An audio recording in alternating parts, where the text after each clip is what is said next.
Hello friends, स्वागत है आपका हमारे YouTube channel GK with me में। जैसा कि आपको पता है, हमने हरियाणा जीके की जो सीरीज है वो शुरू की है।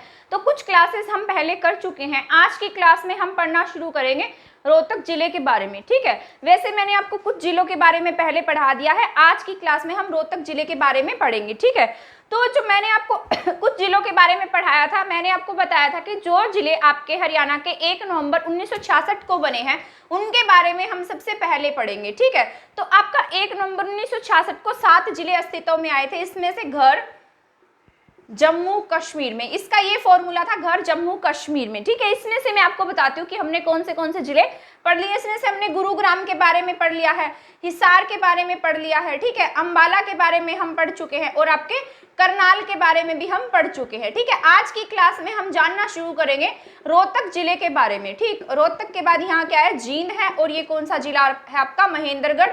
ठीक, तो ये आपके 3 जिले इसके बाद में रह जाएंगे। तो आज की क्लास में हम रोहतक जिले के बारे में जान लेते हैं कि जो आपका रोहतक जिला है इसे किस नाम से जाना जाता है, यहाँ के कौन से फेमस पर्सनैलिटीज हैं, कौन से प्रमुख स्थल है, उन सब के बारे में हम आज की क्लास में जानेंगे।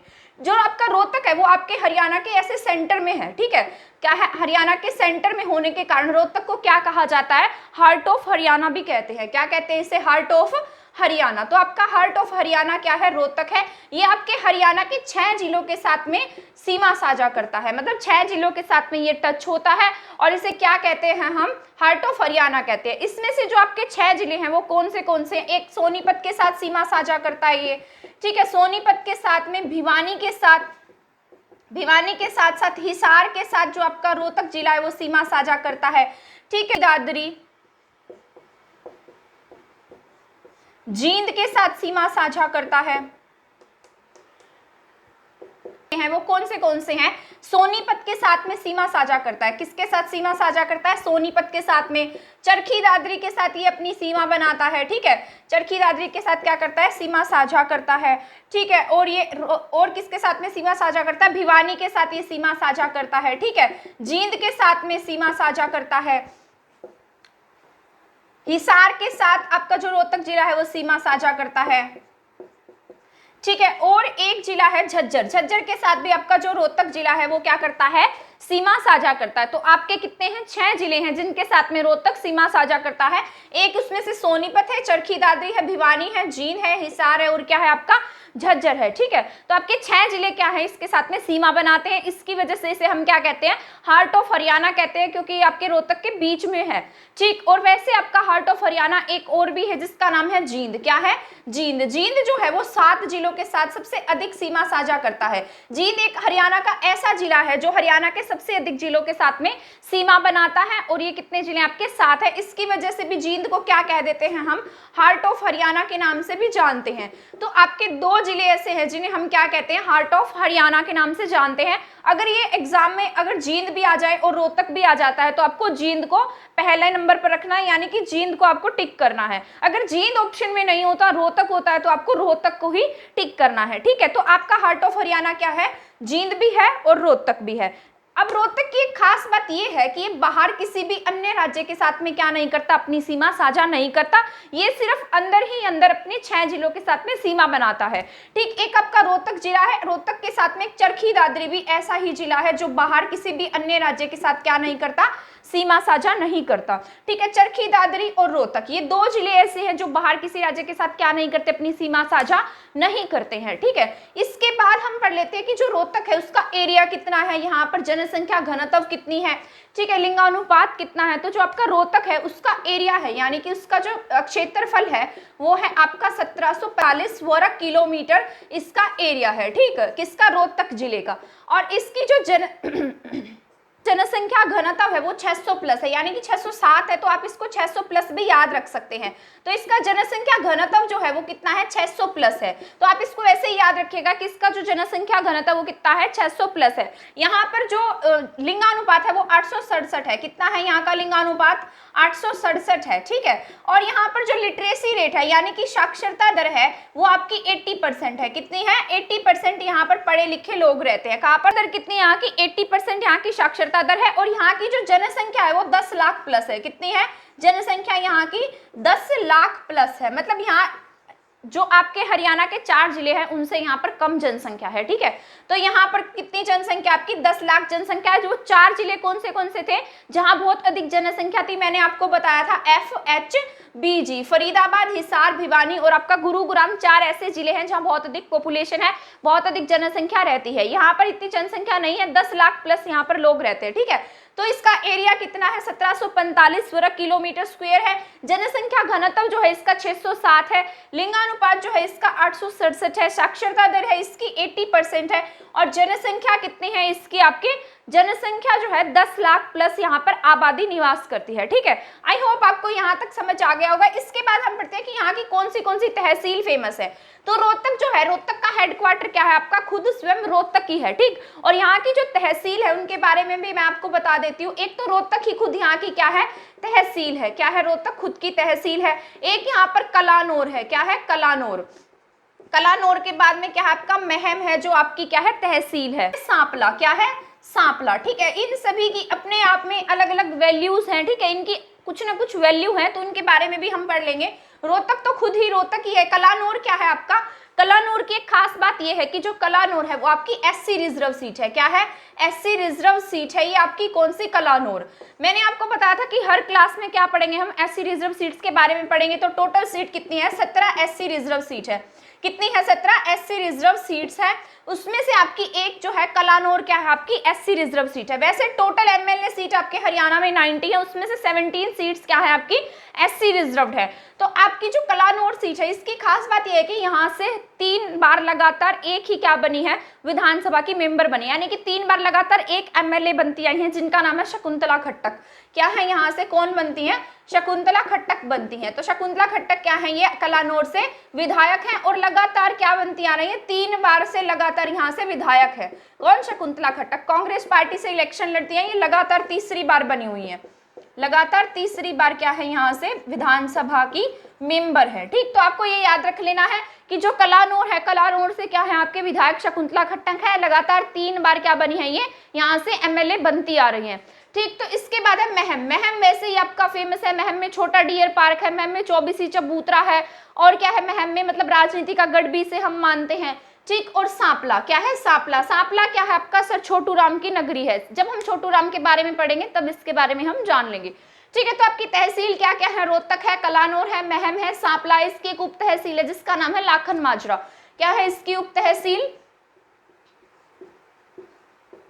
लाखन माजरा है। क्या है, लाखन माजरा। जो लाखन माजरा है ये इसलिए फेमस है क्योंकि यहाँ पर क्या बना हुआ है, गुरुद्वारा बना हुआ है। यहाँ पर होली का क्या होता है, मतलब त्योहार यहाँ पर हल्ला मोहल्ला बहुत अच्छे तरीके से मनाया जाता है, ठीक है। तो आपके जो 9वें गुरु थे, गुरु तेग बहादुर जी, वो यहाँ पर ठहरे थे जब ये शहीदी देने के लिए जा रहे थे औरंगजेब के पास में, तभी यहाँ रुके थे। तो उप तहसील क्या इसकी, लाखन माजरा है। तहसील में रोहतक है, कलानौर है, महम है और सांपला है। इन सभी की अपने आप में कुछ ना कुछ वैल्यूज है, इसलिए हम इन सब के बारे में पढ़ेंगे, ठीक है। और क्या है, रोहतक जो है आपका, ऐसा माना जाता है कि जो रोहतक है इसका नाम किसके नाम पर रखा गया था, एक प्राचीन समय में एक राजा हुए थे जिनका नाम था रोहिताश। क्या था, इनका नाम, एक राजा थे जिसका नाम था रोहिताश, उनके नाम पर ही क्या रखा गया, रोहतक का नाम रोहतक रखा गया। क्या रखा गया, रोहतक किसके नाम पर रखा गया है, इनका नाम रोहिताश के नाम पर इनका जो नाम है वो रोहतक रखा गया है, ठीक है। किसका नाम, रोहतक का। और ऐसी भी मान्यताएं हैं कि जो आपका रोहतक जिला है उसका जो नाम है, मतलब नकुल दिग्विजय, एक महाभारत काल में क्या था, नकुल दिग्विजय लिखा गया था। नकुल दिग्विजय क्या हिंदू ग्रंथ है, नकुल दिग्विजय में भी इसका वर्णन मिलता है। किसमें वर्णन है इसका, नकुल दिग्विजय में। जो नकुल है वो आपके महाभारत कालीन हुए थे। ऐसा माना जाता है कि जो नकुल है वो रोहतक जिले में मतलब बहुत अधिक आते थे। यहाँ पर इनका मतलब एक तरीके से इनका बहुत लगाव था रोहतक से, ठीक है। तो इन्हें जो नकुल दिग्विजय लिखा गया है उसमें रोहतक जिले का वर्णन किया गया है। तो अगर आपसे ऐसा पूछा जाए रोहतक जिले का वर्णन कौन से मतलब ग्रंथ लगा लीजिए, कौन सी पुस्तक में मिलता है, तो किसमें है, नकुल दिग्विजय में किसका वर्णन है आपका, रोहतक का है, ठीक है। और एक और है आपका कि बौद्ध और जैन जो धर्म है उसका भी ये प्रमुख केंद्र रहा था। यहाँ पर महात्मा बुद्ध स्वयं आए थे। ऐसी ऐसी इसके लिए मान्यताएं हैं, ठीक। तो अब इसके बाद हम पढ़ते हैं कि यहाँ पर जो रोहतक है उसे क्या कहा जाता है, पॉलिटिशियंस का, मतलब यहाँ पर राजनीति का गढ़ है रोहतक। क्या है, राजनीति का गढ़। तो राजनीति का गढ़ क्या है आपका, रोहतक है। तो यहाँ पर बहुत सारे यहाँ से क्या हुए, पॉलिटिशियंस हुए हैं। क्या हुए, पॉलिटिशियन हुए हैं। बहुत सारी यहाँ से फेमस पर्सनैलिटीज हुई हैं। उन सब के बारे में हम अभी पढ़ लेते हैं कि यहाँ से कौन से क्या है आपके मतलब पॉलिटिशियन है, और यहाँ से कौन सी पर्सनैलिटी है, क्या है यहाँ पर बहुत कौन सी पर्सनैलिटी रही है, कौन से स्पोर्ट्स पर्सन रहे हैं, उन सब के बारे में पहले हम जान लेते हैं। इसके बाद हम पढ़ लेंगे कि यहाँ पे कौन से मंदिर है और कौन से प्रमुख स्थल है, रोहतक किस चीज के लिए फेमस है। ठीक है, तो सबसे पहले हम पढ़ना शुरू करते हैं सर छोटू राम से ही। किससे पढ़ेंगे हम? सर छोटू राम से, क्योंकि ये भी क्या थे, राजनीतिज्ञ थे। इनका नाम मतलब बहुत बड़े स्तर पर लिया जाता है, जो अंग्रेज थे वो भी इनकी बात को माना करते थे। जो आपके सर छोटू राम है, इनका जन्म कहाँ हुआ था? सर छोटू राम का जो जन्म है वो हुआ था आपका सांपला में। कहाँ हुआ था? सांपला में, जिसे आज हम सर छोटू राम नगर के नाम से भी जानते हैं। ठीक है, सर छोटू राम का जन्म कहाँ हुआ? आपका सांपला में हुआ। सांपला कहाँ है? आपका रोहतक में है। आज इसका नाम क्या है? सर छोटू राम है। ठीक है, सांपला में सर छोटू राम के नाम की एक बहुत बड़ी मूर्ति भी स्थापित की गई है। और जब ये मूर्ति यहाँ पर लगाई गई थी तो उसका उद्घाटन करने स्वयं कौन आए थे? आपके प्राइम मिनिस्टर आए थे। कौन आए थे? ये प्राइम मिनिस्टर आए थे। और ऐसा माना जाता है कि इनकी जो मूर्ति है उसे स्थापित करने के लिए कम से कम 5000 लोगों ने क्या दिया था? इसके लिए लोहा दान में दिया था। ठीक है, तो आपके जो सर छोटू राम है वो कहाँ से हैं? सांपला से हैं। अब ये हम इनके बारे में जानते हैं कि इनका जन्म कहाँ हुआ, इन्होंने अपनी पढ़ाई कहाँ से शुरू की। ठीक है, तो जो सर छोटू राम है, इनका जो जन्म है, ठीक है, जो आपके सर छोटू राम थे, इनका जो जन्म है वो 24 नवंबर 1881 को हुआ था। कब हुआ? 24 नवंबर 1881 को। और कहाँ पर हुआ था? गढ़ी सांपला, रोहतक में हुआ था। ठीक है, इनके पिता का जो नाम था वो सुखी राम था। क्या नाम था इनके पिता का? सुखी राम तथा इनकी माता का नाम था सीरिया देवी। क्या नाम था इनकी माता का? सीरिया देवी इनकी माता का नाम था। ठीक है, इनकी जो शादी थी, पहले आपको पता है जैसे बाल विवाह जैसी प्रथाएं थी, छोटी उम्र में ही क्या कर दी जाती थी? विवाह कर दिए जाते थे। तो इनके साथ भी कुछ ऐसा ही हुआ। 11 वर्ष की आयु में इनकी क्या कर दिया गया? विवाह कर दिया गया। तो इनकी शादी कब हुई थी? 11 वर्ष की आयु में इनका विवाह हुआ था। एक बार एग्जाम में आपसे ऐसा पूछा गया था कि जो सर छोटू राम है उनका विवाह कौन सी उम्र में हुआ था? तो इनकी जो शादी थी वो 11 वर्ष की आयु में हुई थी तथा इनकी पत्नी का नाम क्या था? ज्ञानो देवी था। क्या नाम था इनकी पत्नी का? नाम ज्ञानो देवी था। जो आपके सर छोटू राम है, इनके जो बचपन का नाम था, इनका मूल नाम था वो क्या था? राम रिचपाल। क्या नाम था इनका? राम रिचपाल नाम था। ऐसा आपके एग्जाम में भी पूछा गया है कि इनका जो बचपन का नाम है या इनका जो मूल नाम है वो क्या था? तो इनका जो नाम है वो था राम रिचपाल। तो आपको ये याद रख लेना है कि इनका नाम क्या था? आपका राम रिचपाल है। ठीक है, +2 तक की जो एजुकेशन, जो प्राइमरी एजुकेशन होती है, मतलब 10 तक ये कहाँ पढ़े थे? अपने गांव में ही इन्होंने क्या की? एजुकेशन आसपास के एरिया से प्राप्त की थी। तथा 1905 में जब इन्होंने ग्रेजुएशन किया तो 1905 में इन्होंने सेंट स्टीफन कॉलेज से क्या की थी? ग्रेजुएशन की थी। कहाँ से पढ़े ये? सेंट स्टीफन कॉलेज से पढ़े थे। सेंट स्टीफन कॉलेज से क्या किया इन्होंने? ग्रेजुएशन की। और वो जो ग्रेजुएशन थी इन्होंने संस्कृत में की थी। किसमें की? संस्कृत में इन्होंने ग्रेजुएशन की थी। और ये कहाँ से की? सेंट स्टीफन कॉलेज से की थी। ये भी आपके एग्जाम में एक बार पूछा गया था कि इन्होंने जो आप अपनी एजुकेशन है यानी कि अपनी ग्रेजुएशन है वो कौन से कॉलेज से प्राप्त की थी? तो सेंट स्टीफन कॉलेज से इन्होंने क्या किया था? अपनी ग्रेजुएशन प्राप्त की थी और संस्कृत में इन्होंने अपनी एजुकेशन प्राप्त की थी। और ये 1905 में इन्होंने क्या की? ग्रेजुएशन की। कब की थी? 1905 में। ठीक है, तथा बाद में इन्हें क्या करना पड़ा? इन्हें ऐसा महसूस हुआ कि इन्हें आगे और पढ़ना, तो इन्हें क्या करना पड़ा? मतलब वकालत करनी थी। तो इन्हें वकालत करनी थी, तो इनके पास इतना अधिक पैसा नहीं था कि ये क्या कर सके? वकालत कर सके। तो ये इन्हें जो वकालत करने के लिए पैसा है वो किसने दिया था? सेठ छाजूराम ने दिया था। किसने दिया? सेठ छाजूराम ने दिया था। जो सेठ छाजूराम है वो बहुत अधिक धनवान हुआ करते थे। ठीक है, और मतलब लोगों को ऐसे ब्याज पर भी पैसा देते थे और ऐसे भी पैसा दे दिया करते थे। बहुत ज्ञानी टाइप के इंसान थे ये। तो जो सेठ छाजूराम है उन्होंने किसे पैसा दिया? सर छोटू राम को क्या दिया? पैसा दिया। और इन्होंने क्या किया? फिर लॉ की डिग्री प्राप्त की। और इन्होंने जो लॉ की डिग्री है 1910 में आगरा कॉलेज से क्या किया? इन्होंने लॉ की डिग्री प्राप्त की। तो अगर ऐसा पूछा जाए कि जो सर छोटू राम है आगरा, मतलब इन्होंने जो लॉ की डिग्री है, कानून की डिग्री है, वो कहाँ से प्राप्त की है? तो ये कहाँ से प्राप्त की थी इन्होंने? आगरा कॉलेज से इन्होंने जो इनकी लॉ की डिग्री है यानी कि कानून की डिग्री है, कानून की पढ़ाई है, तो इन्होंने कहाँ से की है? आगरा कॉलेज से की है। कहाँ से की इन्होंने? आगरा कॉलेज से क्या की? लॉ की पढ़ाई की है। ठीक है, और ग्रेजुएशन कहाँ से की है इन्होंने? सेंट स्टीफन कॉलेज से की है। ठीक, 1910 में इन्होंने क्या किया था? मतलब अपनी लॉ की जो पढ़ाई है वो पूरी की थी। इसके बाद 1916 की बात है, इन्होंने क्या किया? कांग्रेस को ज्वाइन किया। क्या किया इन्होंने? 1916 में क्या की? कांग्रेस ज्वाइन की। तो अगर आपसे ऐसा पूछा जाए कि सर छोटू राम ने जो कांग्रेस है वो कब ज्वाइन की है, तो इन्होंने कब ज्वाइन की थी?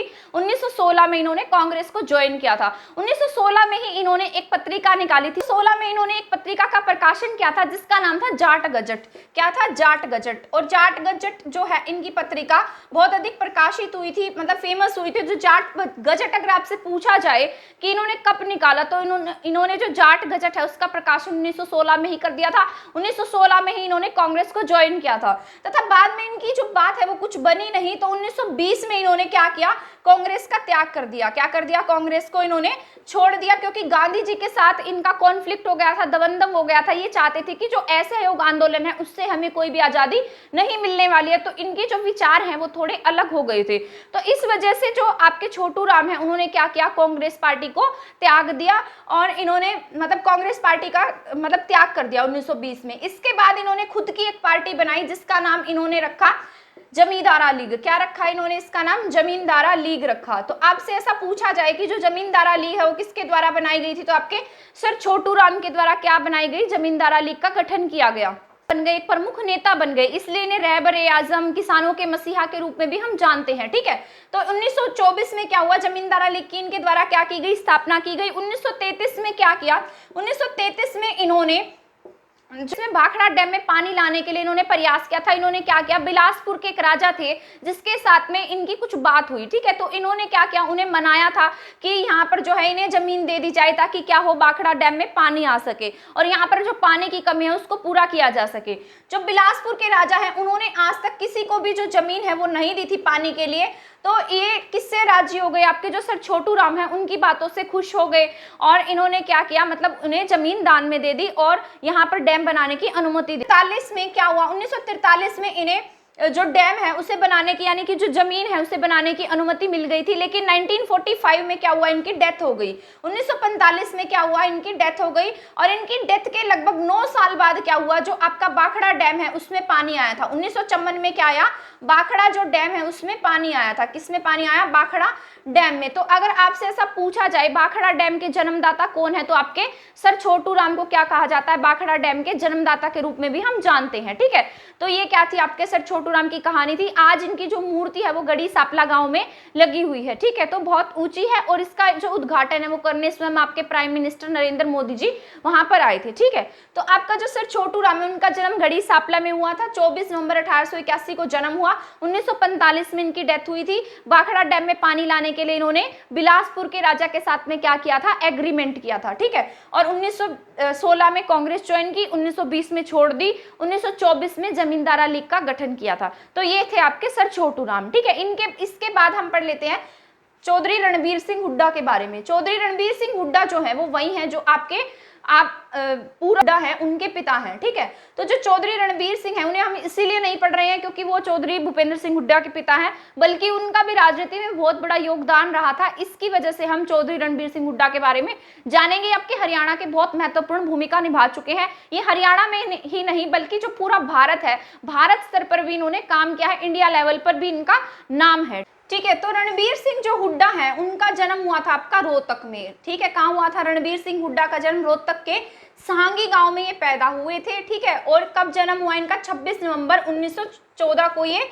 पैदा हुए। कहाँ पैदा हुए थे? रोहतक के सांगी गांव में इनका जन्म हुआ था। और जो इनका जन्म है वो कहाँ पर हुआ था? रोहतक के सांगी गांव में हुआ था। 26 नवंबर 1914 को इनका जन्म हुआ। ठीक है, किसका? चौधरी रणबीर सिंह हुड्डा का। इनके पिता का नाम मातूराम था तथा इन्होंने जो एजुकेशन है, अपनी शिक्षा है, वो रामजस कॉलेज दिल्ली से प्राप्त की थी। कहाँ से पढ़े लिखे थे ये? रामजस कॉलेज से पढ़े लिखे थे। और कहाँ है ये रामजस कॉलेज? दिल्ली से इन्होंने अपनी एजुकेशन जो है वो प्राप्त की थी। ठीक है, ये भारतीय राजनीति में का भी अहम हिस्सा रहे। जो आपकी संविधान सभा है उसमें क्या बनाए गए थे? संविधान सभा जो थी, यानी कि जो आपका संविधान बनाना था उसके लिए एक सभा का गठन किया गया था। उसमें क्या रहे थे? ये 3 साल तक उसके स्थायी सदस्य रहे थे। क्या रहे? जो चौधरी रणबीर सिंह हुड्डा है वो आपके 3 साल तक इसके स्थायी सदस्य रहे। किसके स्थायी सदस्य रहे थे? ये संविधान सभा के, जो आपकी संविधान सभा बनी थी। ठीक है, उसमें इन्होंने बहुत बड़ा योगदान दिया। ठीक है, तो था ये आखिरी तक जीवित आपके जो संविधान सभा के आखिरी जीवित व्यक्ति थे जिनका निधन 2009 में हुआ। मतलब कोई भी ऐसा इंसान नहीं बचा था जो संविधान सभा का सदस्य था, सभी की क्या हो गई, डेथ हो गई थी। तो आपके सिर्फ चौधरी रणबीर सिंह हुड्डा ही हैं जो क्या थे, अभी तक जीवित थे। ठीक है, तो इन्होंने क्या किया है, स्थायी सदस्य रहे किसके, संविधान सभा के, रामजस कॉलेज से एजुकेशन प्राप्त की है। और इनकी बहुत फेमस बात यह है कि क्या रहे थे, मतलब ये MP भी रहे, MLAs रहे, राजनीति का जो प्रमुख हिस्सा माने जाते हैं ये। ठीक है, कहा जाता है कि ये लगातार क्या थे, मतलब 7 साल तक 7 बार क्या बने, ये 7 बार अलग अलग विधानसभा क्षेत्र से चुने गए थे। ये अलग अलग किससे चुने गए, विधानसभा क्षेत्र से 7 बार अलग अलग विधानसभा क्षेत्र से क्या रहे, MLA रहे थे। और ये बहुत बड़ी बात होती है, और इसके लिए जो इनका नाम है गिनीज बुक में भी इनका जो नाम है वो रिकॉर्ड है। किसमें रिकॉर्ड है इनका नाम, गिनीज बुक में इनका नाम रिकॉर्ड है। ठीक, तो इसलिए हम इनके बारे में पढ़ रहे हैं क्योंकि ये राजनीतिज्ञ है, इनका बहुत बड़े स्तर पर नाम था। तो आप देख सकते हैं इनका नाम गिनीज वर्ल्ड बुक में भी इनका नाम रिकॉर्ड है। ये 7 बार क्या रहे हैं, अलग अलग विधानसभा क्षेत्र से क्या रहे, आपके MLA रहे, MLC चुने गए, MP चुने गए। ठीक है, संविधान सभा के सदस्य रहे। ठीक, तो इसमें इनका जो राजनीति है उसमें अहम हिस्सा रहा था। 26 नवंबर 1914 को क्या हुए थे, पैदा हुए थे। फरवरी 2009 में क्या हुई, इनकी डेथ हो गई थी। कब हुई, फरवरी 2009 में क्या हो गई, इनकी डेथ हो गई। इनकी जो समाधि है उसे हम संविधान घाट के नाम से जानते हैं, रोहतक में इनकी समाधि बनाई गई है। ठीक है, आगे इनके बाद पुत्र थे जिनका नाम क्या है, भूपेंद्र सिंह हुड्डा, जिनके बारे में आप सभी जानते हैं क्योंकि ये हमारे हरियाणा के 2 बार CM भी रह चुके हैं, लगातार 2 बार CM रहे हैं। कौन, भूपेंद्र सिंह हुड्डा। तो उनके बारे में हम जान लेते हैं क्योंकि रणबीर सिंह हुड्डा के बारे में हम पढ़ चुके हैं। ठीक, इनके बाद इनके पुत्र हुए जिनका नाम था भूपेंद्र सिंह हुड्डा। तो भूपेंद्र सिंह हुड्डा भी कहाँ से, आपके रोहतक से ही है। क्या नाम है इनका, भूपेंद्र सिंह हुड्डा है।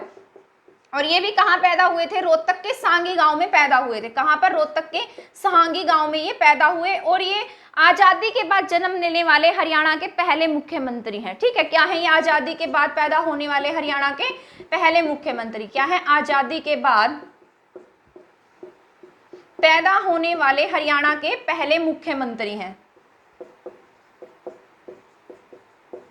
हरियाणा के पहले CM कह सकते हैं, मुख्यमंत्री कह सकते हैं। ठीक है, तो आपके आजादी के बाद पैदा होने वाले हरियाणा के पहले CM रहे कौन, भूपेंद्र सिंह हुड्डा। इनका जो जन्म है वो कब, उनका भूपेंद्र सिंह हुड्डा का जो जन्म है वो आपका 15 सितंबर 1947 को हुआ था। कब हुआ, 15 सितंबर 1947 को इनका जो जन्म है हुआ था, यानी कि आजादी के एक महीने बाद ही इनका जन्म कहाँ हुआ, रोहतक में हुआ था। ठीक, इनके बारे में मतलब जो आपके भूपेंद्र सिंह हुड्डा हैं ये भी राजनीति का अहम हिस्सा रहे। 2 बार क्या रहे, आपके हरियाणा के CM रहे हैं। क्या रहे, 2 बार हरियाणा के CM रहे। 4 बार ये क्या रहे हैं, लोकसभा से क्या रहे, 4 बार सांसद भी बन चुके हैं। क्या बने हैं, 4 बार ये सांसद रह चुके हैं। ठीक, विधानसभा के सदस्य रह चुके हैं और किलोई से क्या लड़ते हैं, इलेक्शन लड़ते हैं। ठीक है, तो ये आपके क्या है, 15 सितंबर 1947 को इनका जन्म हुआ था। 2 बार क्या रहे, हरियाणा के CM रहे हैं। लगातार में बनने वाले CM है हरियाणा से, मतलब ये हरियाणा के ऐसे सदस्य हैं जो 4 बार क्या रहे हैं, लोकसभा के सदस्य भी रह चुके हैं। ठीक, की जो राजनीति है, मतलब 2004 तक क्या था, ये हरियाणा की राजनीति में विपक्ष के नेता रहे थे। क्या रहे थे, विपक्ष के जो नेता हैं वो कौन थे, आपके भूपेंद्र सिंह हुड्डा ही थे। और 2004 तक क्या रहे, ये विपक्ष के नेता रहे। ठीक है, 2004 के बाद में जो अलग ये खुद मुख्यमंत्री बन गए। 2014 तक क्या रहे, हरियाणा के CM रहे। तभी लगातार 2004 से क्या रहे हैं, 2014 तक हरियाणा के CM रहे हैं। 10 साल तक क्या रहे, हरियाणा के CM रहे हैं। कौन, भूपेंद्र सिंह हुड्डा। ठीक है, इसके बाद में आपकी BJP की सरकार आ गई। अब आपके जो मुख्यमंत्री हैं वो मनोहर लाल खट्टर हैं। परंतु आज क्या है, ये आपके आज विधानसभा में ये आज भी क्या है, विपक्ष के नेता है। मतलब इनकी सबसे ज्यादा सीट्स थी, किसी और पार्टी की जो सीट है वो सबसे ज्यादा कांग्रेस की ही थी। तो विपक्ष के नेता कौन, आपके भूपेंद्र सिंह हुड्डा है। ठीक है, तो इससे पहले कौन थे आपके, मतलब तो ये क्या आपके विपक्षी नेता है। भूपेंद्र सिंह हुड्डा का जन्म रोहतक के सांगी गांव में हुआ था। 4 बार लोकसभा के सदस्य बन चुके हैं। ठीक है, और विधानसभा के भी ये बहुत बार सदस्य रह चुके हैं। 2 बार आपके हरियाणा के CM रह चुके हैं। और ये आजादी के बाद पैदा होने वाले आपके हरियाणा के पहले CM है। ठीक है, सांगी गांव में इनका जन्म हुआ था। का नाम क्या है, दीपेंद्र हुड्डा। चौधरी भूपेंद्र सिंह हुड्डा का जो पुत्र है उनका नाम है दीपेंद्र हुड्डा, जो क्या है, राज्यसभा से मेंबर है। क्या है, दीपेंद्र हुड्डा राज्यसभा से मेंबर बने हुए हैं। तो इनके पुत्र भी जो है वो राजनीति में मतलब एक्टिव हैं पड़े। तो दीपेंद्र हुड्डा कहाँ से हैं, आपके रोहतक से हैं और ये क्या बने हैं, राज्यसभा के मेंबर बने हैं। तो पहले रणबीर सिंह हुड्डा, उसके बाद भूपेंद्र सिंह हुड्डा एंड उसके बाद में दीपेंद्र हुड्डा। ठीक है, तो ये तीनों कहाँ से हैं, रोहतक से हैं। मतलब रोहतक में बहुत ज्यादा पॉलिटिशियंस है, इसलिए रोहतक को क्या कह देते हैं, पॉलिटिक्स का गढ़ कह देते हैं, राजनीति का हम गढ़ कह देते हैं। ठीक है, इसके बाद हम जानते हैं हमारे राम शर्मा के बारे में। जो पंडित नेकीराम शर्मा है, वैसे तो उनका जन्म रोहतक में हुआ था। पहले जो कलिंगा गांव है वो कहाँ पड़ता था, आपका रोहतक में था। ठीक है, तो मैं बता देती हूँ आपको पंडित नेकीराम शर्मा के बारे में। क्या है पंडित नेकीराम शर्मा? जो आपके पंडित नेकीराम शर्मा है, ये कहाँ से बिलोंग करते थे? इनका जो जन्म है, जब इनका जन्म हुआ तो इनका जो गांव है वो पहले कहाँ था, रोहतक में था और ये कलिंगा गांव में पैदा हुए थे। कहाँ पैदा हुए थे, कलिंगा गांव में। कलिंगा गांव पहले रोहतक में था, आज जो कलिंगा गांव है वो कहाँ पड़ता है, भिवानी में पड़ता है। अब अगर आपके एग्जाम में ऐसा पूछा जाता है कि जो पंडित नेकीराम शर्मा है वो कहाँ से बिलोंग करते हैं, तो आपको क्या टिक करना है, आपका भिवानी टिक करना है। कलिंगा गांव जो है आज भिवानी में है, रोहतक में नहीं है। ठीक है, तो पहले क्या था, रोहतक में था, तो इसलिए हम इनके बारे में पढ़ रहे हैं, रोहतक में पढ़ रहे हैं, क्योंकि ये जब पैदा हुए थे तब इनका जो गांव है वो कहाँ था, रोहतक में था। तो पंडित नेकीराम शर्मा का जन्म रोहतक के कलिंगा गांव में 4 सितंबर 1887 को हुआ था। पंडित नेकीराम शर्मा थे, इनका जो जन्म है वो कहाँ हुआ था, भिवानी के कलिंगा में हुआ था। पहले कलिंगा गांव रोहतक में था। ठीक है, तो इनका जो जन्म है वो कब हुआ, 4 सितंबर 1887 को हुआ था। कब हुआ, 4 सितंबर 1887 को हुआ। तो ये अपना जो राजनीतिक गुरु है वो किसे मानते थे, अपने राजनीतिक गुरु के रूप में मानते थे, किसे, बाल गंगाधर तिलक को। ठीक है, इन्होंने क्या बनाया था, होम रूल लीग की इन्होंने स्थापना की थी। किसकी स्थापना की थी, होम रूल लीग की। तो आपके हरियाणा में जो होम रूल लीग है उसको एक्टिव करने वाले कौन थे, आपके पंडित नेकीराम शर्मा थे। ठीक है, पंडित नेकीराम शर्मा क्या थे, आपके होम रूल लीग को एक्टिव करने वाले थे। और एनी बेसेंट ने भी इनके साथ में काम किया था। किसने काम किया, एनी बेसेंट ने। ऐसा माना जाता है कि जो पंडित नेकीराम शर्मा है वो कभी भी किससे नहीं मिले थे, बाल गंगाधर तिलक जिससे नहीं मिले थे, परंतु ये इन्हें क्या मानते थे, अपना राजनीतिक गुरु मानते थे। और हरियाणा में इन्होंने क्या किया, जो आपके होम रूल लीग है उसको एक्टिव करने में इनका बहुत बड़ा हाथ रहा था। ठीक है, ऐसी मान्यता, ऐसा कहा जाता है कि एक बार भिवानी में एक सभा का आयोजन हुआ था और उसकी जो भी जिम्मेदारी है वो पंडित नेकीराम शर्मा को दी गई थी। ठीक है, तो वहां पर हमारे गांधी जी आए थे और इन्होंने क्या किया था, कुर्सी रहित पंडाल लगाया था। क्या लगाया था, कुर्सी रहित पंडाल। मतलब कि जितने भी लोग थे सभी बराबरी पर थे और सभी कहाँ बैठे थे, नीचे बैठे थे। तो क्या लगाया, कुर्सी रहित पंडाल। तो अगर आपसे ऐसा पूछा जाए कि जो कुर्सी रहित पंडाल है वो किसने लगाया, तो पंडित नेकीराम शर्मा ने लगाया था। ठीक है, तो 4 सितंबर 1887 को पैदा हुए थे और इन्होंने एक पत्रिका निकाली थी जिसका नाम था संदेश। क्या नाम था, संदेश। जो संदेश पत्रिका इन्होंने कहां से निकाली, भिवानी से। कहां से निकाली थी, भिवानी से इनके द्वारा ये पत्रिका निकाली गई थी और भिवानी में ही अब इनका गांव पड़ता है। ठीक है, संदेश पत्रिका है ये इनके द्वारा निकाली गई थी आपके 1930 में। कब निकाली इन्होंने ये पत्रिका, 1930 में निकाली थी। ठीक है, और भिवानी से पत्रिका निकाली गई थी तथा बाद में 1956 में इनकी डेथ हुई है। कब हुई है इनकी डेथ, 1956 में इनकी क्या हुई है, डेथ हुई है।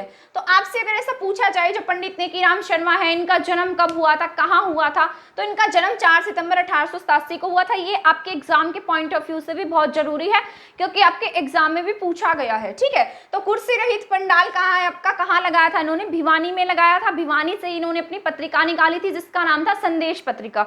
आई होप आपको पंडित नेकीराम शर्मा के बारे में समझ आ गया होगा। इसके बाद हम कुछ स्पोर्ट्स पर्सन के बारे में, कुछ सेलिब्रिटी हैं जो कुछ फिल्मी मतलब बॉलीवुड में जिनका नाम है या फिर कुछ गायकार हैं उनके बारे में भी पढ़ लेते हैं कि यहाँ पर कौन कौन फेमस रहे आपके रोहतक में। ठीक है, इसके बाद हम कुछ पर्सनैलिटी है उनके बारे में पढ़ लेते हैं। जैसे आपके रोहतक से कौन है, रणदीप हुड्डा है। क्या नाम है, रणदीप हुड्डा। रणदीप हुड्डा भी कहाँ से है, रोहतक से ही है। कहाँ से है, रोहतक से। और ये क्या है, मतलब बॉलीवुड के बहुत बड़े एक्टर हैं। तो आपसे ऐसा पूछा जाए रणवीर हुड्डा कहाँ से है, तो ये कहाँ से बिलोंग करते हैं, आपके रोहतक से ही बिलोंग करते हैं। ठीक है, और यहाँ से जो दो क्या है प्रोड्यूसर फिल्म बनाते हैं, ये प्रोड्यूसर मेकर हैं यानी कि फिल्म बनाने वाले, इनका नाम क्या है, सुभाष घई, और इन्हीं के भाई हैं अशोक घई। तो ये दोनों भी कहाँ से बिलोंग करते हैं, आपके रोहतक से हैं। कहाँ से हैं ये, रोहतक से ही बिलोंग करते हैं। ठीक है, और है आपके एक फिल्मी अभिनेत्री हैं ये पूजा बत्रा। क्या नाम है इनका, पूजा बत्रा बत्रा ये भी कहाँ से है, रोहतक से है। कहाँ से है ये, रोहतक से है। तो ये तीनों कहाँ से बिलोंग करते हैं, आपके रोहतक से बिलोंग करते हैं। और क्या है, सपना चौधरी के बारे में भी अगर आपसे पूछा जाता है तो वो भी कहाँ से, आपके रोहतक से ही है। कहाँ की है ये, आपके रोहतक की है। क्या नाम है इनका, सपना चौधरी। तो ये कहाँ से बिलोंग करती है, रोहतक से बिलोंग करती है। ठीक, कहाँ से है, रोहतक से है। कहाँ से है ये, रोहतक से। तो आपकी ये जो 4 पर्सनैलिटी, जिन पर्सनैलिटीज के बारे में मैंने आपको बताया, ये सब कहाँ से बिलोंग करती हैं, रोहतक से हैं। ठीक है, इनके बारे में ज्यादा नहीं पूछा जाता, बस ऐसा ही पूछते हैं कि कहाँ से हैं। ठीक है, तो रणदीप हुड्डा आपके रोहतक से है, सुभाष घई, अशोक घई भी रोहतक से हैं, पूजा बत्रा रोहतक से हैं, जेपी कौशिक रोहतक से हैं और सपना चौधरी भी आपके रोहतक से हैं पड़ी। ठीक है, और यहाँ पर जो आपके मतलब स्पोर्ट्स पर्सन कौन से हुए हैं, जैसे गौरी शोरण है। क्या नाम है, गौरी शोरण। जो गौरी शोरण है इसे क्या बनाया गया है, जो खसरा होता है उसका ब्रांड एम्बेसडर बनाया गया है। ठीक है, जो गौरी शोरण है ये भी कहाँ से बिलोंग करती हैं, आपके रोहतक से ही है। क्या है, रोहतक से है। और जो ये आपका मतलब खसरा वगैरह है, इसकी क्या है, ब्रांड एम्बेसडर बनी है। किसकी ब्रांड एम्बेसडर है, खसरे की ब्रांड एम्बेसडर इन्हें बनाया गया है। ठीक, तो आपसे ऐसा पूछा जाए जो ब्रांड एम्बेसडर, खसरे की ब्रांड एम्बेसडर कौन है, तो गौरी शोरण है। गौरी शोरण कहाँ से बिलोंग करती है, आपके रोहतक जिले से बिलोंग करती हैं। ठीक है, और यहाँ पर कौन है, आपके साक्षी मलिक। क्या है, साक्षी मलिक जो स्पोर्ट्स पर्सन है। साक्षी मलिक इसलिए फेमस है क्योंकि ओलंपिक में, जब रियो ओलंपिक हुए थे तो ये क्या लेकर आई थी, मेडल लेकर आई थी। तो साक्षी मलिक जो है ये कुश्ती खेलती हैं 58 केजी में। कितने केजी में खेलती हैं, 58 केजी में। रोहतक के मोखरा गांव से रहने वाली हैं। कहाँ की है, रोहतक के मोखरा गांव की हैं। ये आपके एग्जाम में भी ऐसा पूछा गया है कि कौन से गांव से हैं, तो कहाँ से बिलोंग करती हैं, ये रोहतक के मोखरा गांव से बिलोंग करती हैं। तो साक्षी मलिक 58 केजी में खेलती हैं, कुश्ती खेलती है, रोहतक के मोखरा गांव से है। रियो ओलंपिक में क्या लेकर आई थी, ब्रॉन्ज मेडल लेकर आई थी। ठीक है, तो रियो ओलंपिक में ये क्या लेकर आई, रियो ओलंपिक 2016 में, जब रियो ओलंपिक हुए थे 2016 में, तब क्या लेकर आई थी, ये कांस्य पदक इनके द्वारा जीता गया था। क्या जीता था इन्होंने, कांस्य पदक जीता था। और 58 केजी में खेलती हैं। ये भी आपसे बहुत बार पूछा गया है कि कितने केजी में ये खेलती हैं, तो आपके 58 केजी में क्या करती हैं साक्षी मलिक, गेम मतलब जो भी कुश्ती हैं वो खेलती हैं। इसके बाद है ममता खरब। क्या नाम है, ममता खरब जो है उन्हें हम गोल्डन गर्ल के नाम से जानते हैं। किसके नाम से जानते हैं, ममता खरब को गोल्डन गर्ल के नाम से हम इन्हें जानते हैं। इन्होंने जो लास्ट पॉइंट है उस पर गोल लगाकर हमें गोल्ड जिताया था। ठीक है, गोल बनाया था इन्होंने, ममता खरब ने लास्ट पॉइंट पे बनाया था। तो ये आपके कहाँ से है, रोहतक से है। और इन्हें किस नाम से जाना जाता है, ये गोल्डन गर्ल है। क्या है ये, गोल्डन गर्ल है। ठीक, और ये खरब कहाँ से है, रोहतक से है। इन्हें गोल्डन गर्ल के नाम से जाना जाता है क्योंकि लास्ट पॉइंट पर इन्होंने क्या जिताया था, इंडिया को गोल्ड जीता। तो जितनी भी पर्सनैलिटीज थी उनके बारे में हमने पढ़ लिया है। अब हम पढ़ना शुरू करेंगे जितने भी यहाँ पर फेमस मंदिर हैं या फिर मस्जिदें हैं या गुरुद्वारे हैं, उन सब के बारे में हम पढ़ लेते हैं। कुछ प्रमुख जो भी यहाँ पर स्थान है उनके बारे में, जैसे तिलियार लेक है। क्या लिखा है मैंने, तिलियार लेक। तिलियार लेक जो है ये आपके अस्तल बोहर के पास में है। मैंने आपको बताया था कि जो अस्तल बोहर है वो कहाँ है, रोहतक में है। तो अस्तल बोहर के पास में 123 एकड़ में फैली हुई है। कितने एकड़ में है, 123 एकड़ में है। और कहाँ पर है, ये आपके रोहतक में है। रोहतक का सबसे अधिक आकर्षण का केंद्र मानी जाती है तिलियार लेक। तो अगर आपसे ऐसा पूछा जाए कि तिलियार लेक कहाँ है, तो ये कहाँ है, आपके रोहतक में है, 123 एकड़ में फैली हुई है। ठीक है, इसके बाद है नौरंग और मैना। जो नौरंग और मैना है ये भी कहाँ है, आपके रोहतक में है। कहाँ है, रोहतक में है। ये मैंने आपको बताया था कि जो पर्यटन विभाग है उसके द्वारा क्या स्थापित किए जाते हैं, हर जिले में क्या स्थापित किए गए हैं, आपके कुछ ऐसे स्थान बनाए गए हैं, यानी कि पर्यटन स्थान बनाए गए हैं। तो उनमें से क्या आपका नौरंग और मैना है,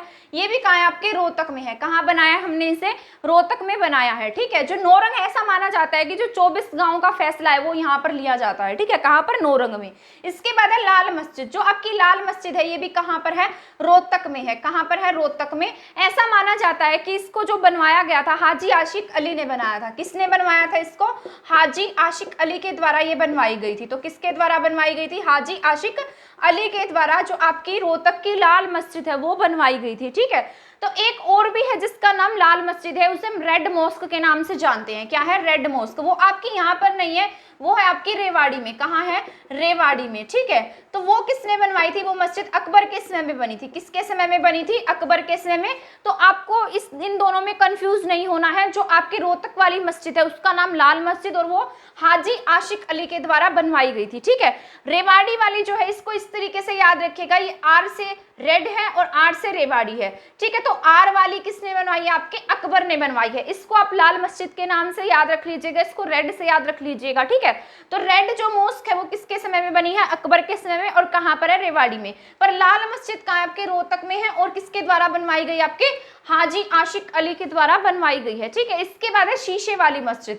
जो आपकी शीशे वाली मस्जिद है ये भी कहाँ है, रोहतक में ही है। कहाँ बनाई गई है, रोहतक में बनाई गई है, और ऐसा माना जाता है कि संगमरमर के द्वारा ये बनाई गई है। ठीक है, इसके बाद है दीनी मस्जिद। दीनी मस्जिद की खास बात यह है कि सबसे पहले क्या थी, ये मंदिर थी। जो दीनी मस्जिद है ये क्या थी, मंदिर थी। फिर बाद में एक मुगल शासक आया जिसने क्या किया, इसको तोड़कर मस्जिद बनवा दिया। क्या बनवाया, मस्जिद बनवा दिया। और 1947 में जब हमारा देश आजाद हुआ तो 1947 के बाद में वापस से इसे क्या बना दिया गया, मंदिर बना दिया गया। तो आज यहाँ पर क्या है, मस्जिद नहीं है, मंदिर है, पर हम इसे किस नाम से जानते हैं, दीनी मस्जिद के नाम से ही जानते हैं। तो ये कहाँ पर है, आपके सभी जो स्थान है वो आपके रोहतक में है। तिलियार लेक रोहतक में है, नौरंग रोहतक में है, लाल मस्जिद, शीशे वाली मस्जिद और दीनी मस्जिद कहाँ है, आपके रोहतक में है। ठीक है, इसके बाद हम पढ़ते हैं कि यहाँ पर एक गुरुद्वारा है लाखन माजरा। जो लाखन माजरा गुरुद्वारा है वो है आपका, वो आपका रोहतक में ही है। और रोहतक के लाखन माजरा गुरुद्वारा है ये आपका रोहतक से 20 किलोमीटर दूर पड़ता है। ठीक है, कहाँ है, लाखन माजरा 20 किलोमीटर दूर है, यानी कि बीच में किसी गांव में ये बनाया गया है।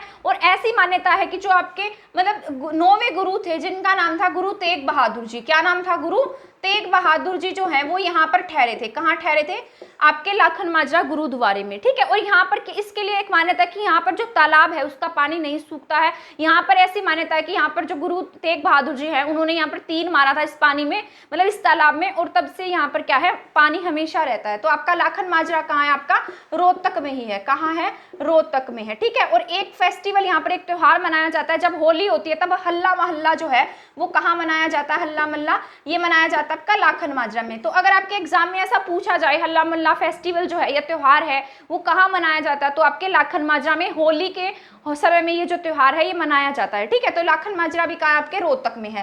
ठीक, और है अस्तल बोहर। अस्तल बोहर के बारे में भी मैंने आपको बताया था कि ये कहाँ है, आपका अस्तल बोहर रोहतक में है।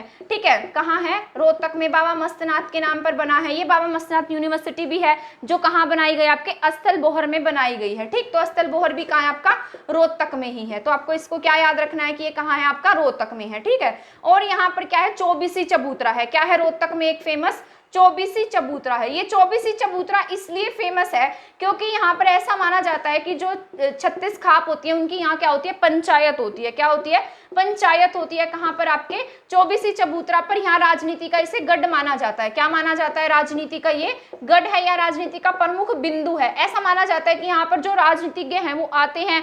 ठीक, कहाँ पर आते हैं, चौबीसी चबूतरा पे। ठीक, तो चौबीसी चबूतरा क्या है, आपका राजनीति का प्रमुख केंद्र है। और यहाँ पर क्या होती है, 36 खाप की जो पंचायत है वो चौबीसी चबूतरा पर होती है। ठीक है, तो इसलिए चौबीसी चबूतरा फेमस है। तो ये आपका कहाँ है, महम में है। और महम कहाँ है, आपका रोहतक में है। ठीक है, महम में एक और भी चीज फेमस है, यहाँ पर छोटा डियर पार्क है। क्या है, यहाँ पर छोटा डियर पार्क है। अगर आपसे एग्जाम में ऐसा पूछा जाए कि छोटा डियर पार्क कहाँ है, तो आपका महम में है।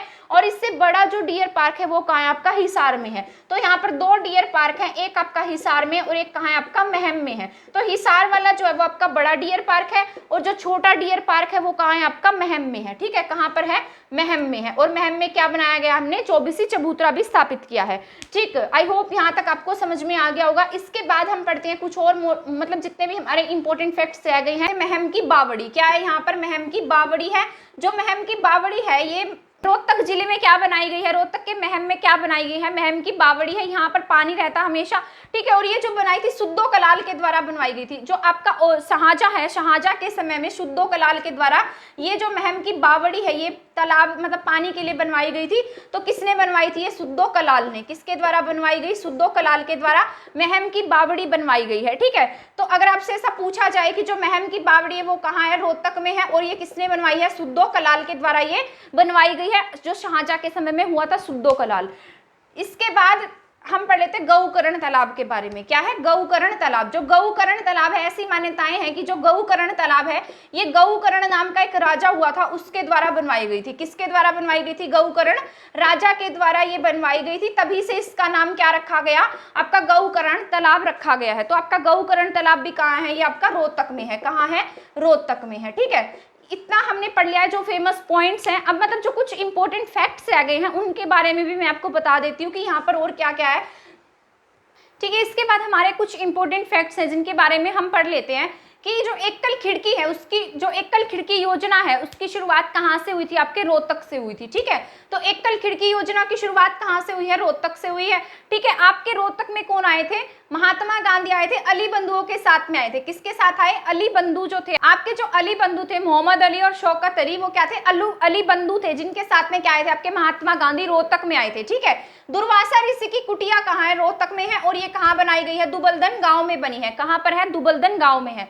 ठीक है, रोहतक में ही क्या बनाया गया है? दुर्गा मंदिर बनाया गया है। और इसका जो शिलान्यास है वो करने के लिए कौन आए? आपके स्वयं लाल बहादुर शास्त्री जी अपनी पत्नी के साथ में आए थे। कहां पर? रोहतक में। ठीक है, इसके बाद एशिया की जो सबसे बड़ी शोरी मार्केट है वो कहां पर स्थापित की गई है? रोहतक में है। ठीक, कहां पर है? रोहतक में क्या है? एशिया की सबसे बड़ी शोरी मार्केट है। लॉर्ड इरविन की गाड़ी के नीचे जो बम फेंका गया था, वो जो बम है वो किसके द्वारा बनाया गया था? लेखराम के द्वारा बनाया गया था। और ये जो बम है ये कहाँ फेंका गया था? लॉर्ड इरविन की गाड़ी के नीचे फेंका गया था। और जो बम है कहाँ बनाया गया था? आपके रोहतक में। कहाँ बना था? रोहतक में इसे बनाया गया था। ठीक है, अब कुछ यूनिवर्सिटी है जो रह गई है जिसके बारे में मैंने आपको नहीं बताया है, उसके बारे में भी बता देती हूँ कि यहाँ पर क्या बनाया गया? आपका आईआईएम बना है। क्या बना है? आईआईएम, यानी कि इंडियन इंस्टीट्यूट ऑफ मैनेजमेंट। ये आपका आईआईएम जो है वो आपका क्या है? देश का 8वां आईआईएम है और हरियाणा का पहला है। हरियाणा का ही नहीं है बल्कि पूरे उत्तर भारत का क्या रहा है? आपका पहला आईआईएम है। उत्तर भारत का क्या? पहला